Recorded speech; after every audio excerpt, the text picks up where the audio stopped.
Welcome back. Austin Harper joins us now from Precision Spine Care. Thank you so much for stopping by here today.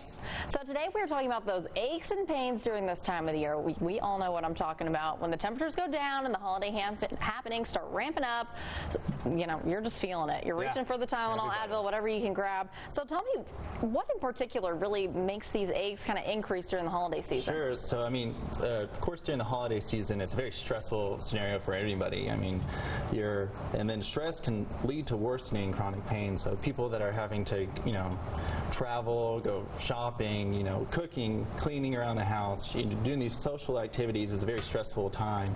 And as with your normal everyday life, adding this on top of it just makes everything worse. And then patients with chronic pain, when stress is involved, their chronic pain that is recently managed can become more severe during stress. So as with anyone who gets nervous, we get those, you know, tension, we get those aches, and those aches can turn into muscle spasms, and that over time those can lead into worsening chronic pain. And actually, the way that stress is interpreted in our body can actually make our pain worse in time too. So what used to be a minor ache, with the body's having stress on top of it, this can be a more significant type of pain that the patient's experiencing. So whenever the stress is involved, what used to be a normally managed chronic pain can be very severe during this holiday season. I mean, I feel that. I feel like I put all the Christmas decorations up and I'm just paying the price on my back. Exactly, I mean, it's just crazy. I mean, I did it all by myself, so humble brag there. But does the weather have anything to play with it? Kind of getting cooler? Does, yeah. So we've seen, and there's been research that's shown that weather does help or make pain worse. There's lots of different reasons behind this. One of the reasons is actually the pressure changes that are seen with the cold fronts coming in and the weather coming in. You've seen people that say, you know, I can feel my aches and pains are hurting, so I know it's going to rain. And there is actually some truth to that. So the pressure that happens and it lessens the barometric pressure can actually allow for joints to inflame and expand and become more painful over that time.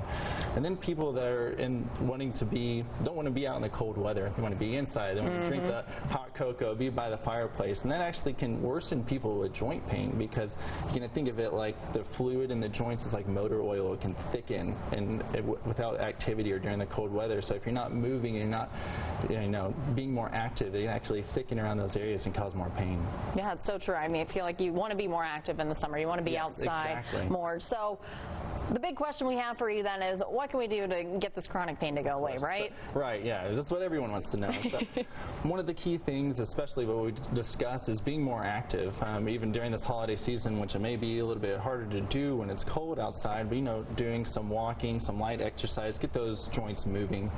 And then no one wants to hear this, but you have to watch what you eat.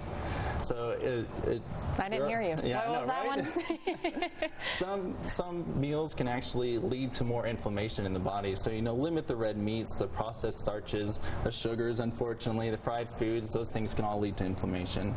And then last but not least is that people with chronic pain need to put a hard stop to some of their activities during this time. So everyone gets caught up in the activities. There's things always that are happening around the corner. And people with chronic pain, whenever they push themselves too far, they're paying for it for several days afterwards. So if you're doing activities around the house, do them for 15 to 20 minutes and then rest for a few minutes and then continue doing the activity afterwards. Or if you're going out for a social event, before you even leave the house, make sure, you know, I set a hard time for myself to come back home so that I'm not paying with this pain for several days after. That's what your pet's for. You have to go let the dog out, and then you get to go home, right? I got to go, you know, relieve the babysitter type thing. Exactly. Austin, thank you so much for stopping by. Sure.